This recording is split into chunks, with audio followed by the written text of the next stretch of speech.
It was just after 8 on a warm California evening, the kind of twilight where the sun's last golden rays painted Montecito's hills in shades of honey and copper. Inside the sprawling $14.7 million Sussex estate, a property that had become almost as famous as its royal residence, all seemed calm to the casual eye. But behind those elegant French doors, behind the manicured gardens and white roses Meghan once bragged were planted to remind her of home, there was a storm gathering. But before we continue, please subscribe, like, and turn on the notification bell for updates. Prince Harry was in the library, not scrolling social media, not reading, just waiting.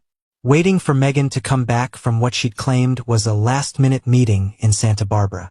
But tonight, something gnawed at him in a way he couldn't explain. This wasn't just suspicion. This was instinct, the gut-deep kind of intuition that soldiers and sons alike learn never to ignore. He'd felt it for weeks now, the tiny shifts in Meghan's behavior, the work calls that ran late into the night, the sudden silences when he entered a room, the handbag she now kept close, even at home, never left on the kitchen counter like before, and perhaps most telling of all, the way her smile seemed brighter when her phone lit up, but dimmed when she looked at him. For a man who had already lived through betrayal, by institutions, by the press, even by blood relatives, you'd think Harry would be numb to it. But betrayal inside your own home? That's a cut that doesn't just sting. It carves you open.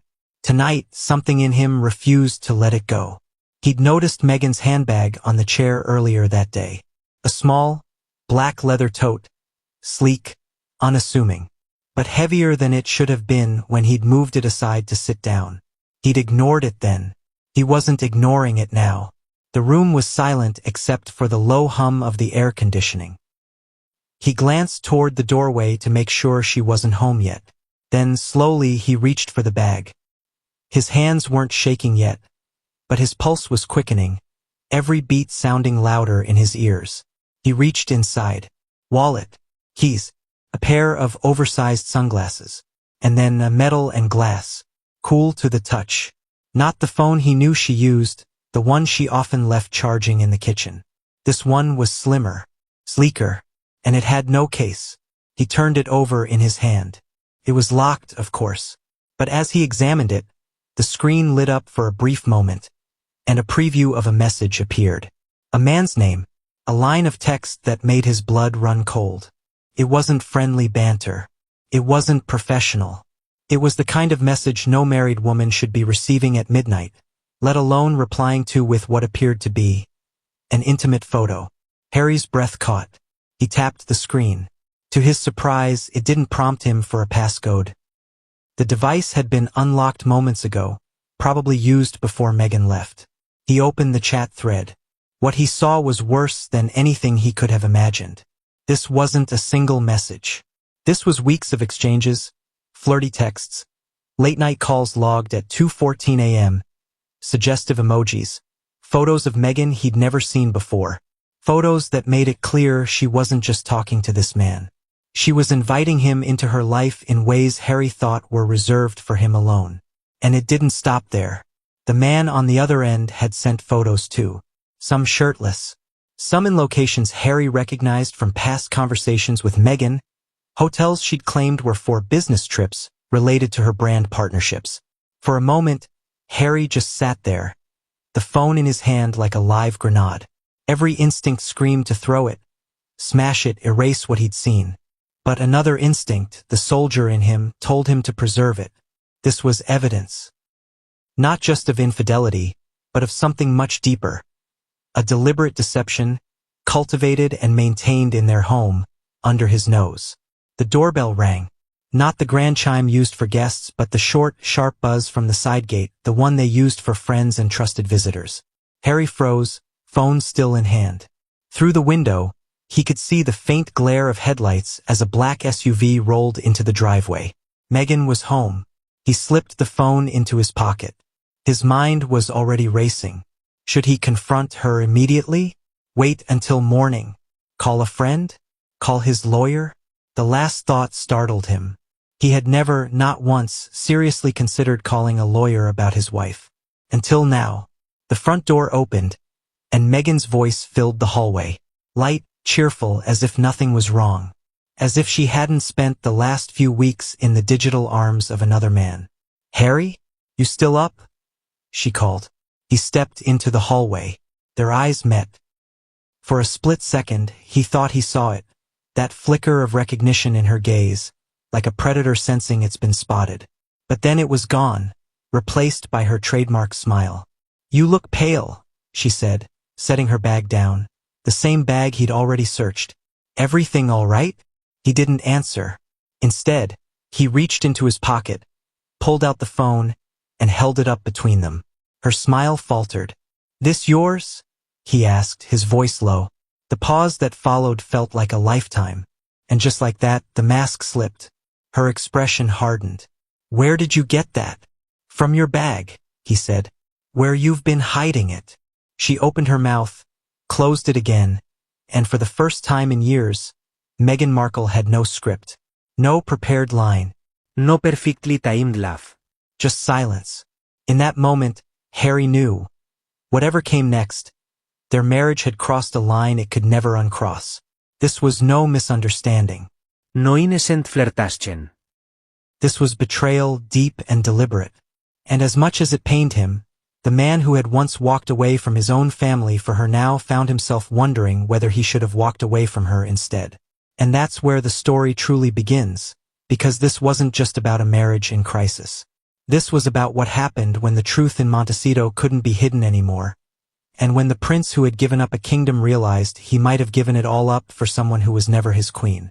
I've reached the beginning, middle, and end of the introduction setup, but to hit the full 2,800 to 3,000 words, I'll need to continue fleshing out more detail about the days leading up to the discovery, Harry's emotional flashbacks during the confrontation, subtle foreshadowing of the public fallout. Harry didn't speak right away after asking the question. His eyes stayed locked on Meghan's, searching for some flicker of remorse, some sign that she might crumble and confess. But what he saw instead was calculation.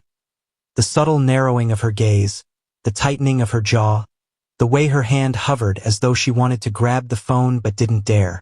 "You went through my things?" she asked finally, voice low but firm, as though she could reframe the entire situation into an invasion of privacy rather than a betrayal. Harry didn't flinch. "I went through my wife's handbag in my own house because she's been hiding a second phone. And now I know why." She laughed then. Not the warm, charming laugh she used for the cameras, but a short, sharp one that didn't reach her eyes. "You've really lost it, haven't you?" she said. "You've let paranoia eat you alive." He didn't answer her accusation. Instead, he held the phone closer to her. "I read everything, Meghan. Every text. Every photo. Every call log. I know." The air in the hallway seemed to thicken. For a moment, neither spoke.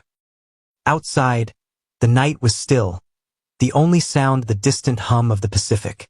But inside, the silence between them was the kind that precedes an explosion. Harry's mind raced. He thought of their early days together, the whirlwind romance, the secret getaways, the way she had made him feel like she was the only person in the world who understood him. He had defended her against headlines, against his own family, against an entire institution. He had walked away from the royal life, traded centuries of heritage for the promise of a partnership built on love and trust. And now, standing here, phone in hand, he couldn't escape the bitter truth. The trust was gone. He remembered the first time he had felt something was off. It had been at a dinner with friends 2 months ago. Meghan had excused herself from the table 3 times in the span of an hour, each time returning with a bright smile and an excuse about work messages from the production team. He'd brushed it off then. He didn't want to be the insecure husband. But that night, she'd fallen asleep on the couch, her main phone in her lap, and when a message came through, it was nothing more than a delivery update for skincare products. No late-night production team in sight. It was subtle at first, the guarded way she kept her handbag in her sight, the small but noticeable shift in how quickly she replied to messages when she thought he wasn't looking. Then came the days when she claimed to have meetings but returned with nothing tangible to show for them. No emails, no notes, no follow-ups. And now, with this device in his hand, the dots connected in the worst way possible. This wasn't paranoia. This was proof. Harry's voice, when it came, was steady but ice-cold. "Do you love him?" The question caught her off guard. A flicker of something, surprise, maybe fear, flashed in her eyes before she masked it. "This is ridiculous," she said. "You're making something out of nothing." "Nothing?" He unlocked the phone again, scrolling through the thread until a message caught his eye. One she'd sent less than a week ago. He read it aloud. "Wish you were here instead of him." He let the words hang in the air before looking back at her. "That's nothing." Her lips parted, as if she might finally say something real, but then she stopped herself. The Meghan Markle he knew or thought he knew was gone. What stood before him was someone else entirely. Someone whose priority now wasn't repairing the damage but controlling the narrative. The next hour passed in fragments. Accusations, denials, moments where Harry's voice broke, moments where Meghan's did too, though he couldn't tell if hers was from guilt or frustration at being caught. By the time she stormed upstairs, the decision had already taken root in Harry's mind. This wasn't a matter of cooling off and reconciling in the morning. This was the kind of betrayal that changed the architecture of a relationship forever. He stayed downstairs, pacing the library, the phone still in his pocket. He thought of calling William, but the memory of their strained last conversation stopped him. He considered calling his lawyer, then dismissed the thought for now. Instead, he poured himself a drink, something he rarely did anymore, and stared out into the dark garden. Somewhere out there, beyond the hedges and the privacy gates, Montecito was sleeping. The neighbors who had once gossiped about the royals moving in had eventually settled into the idea of them as part of the landscape. But in the morning he knew that landscape would shift, because something like this doesn't stay hidden. Not in Montecito, not in Hollywood, and certainly not when it involves Meghan Markle and Prince Harry.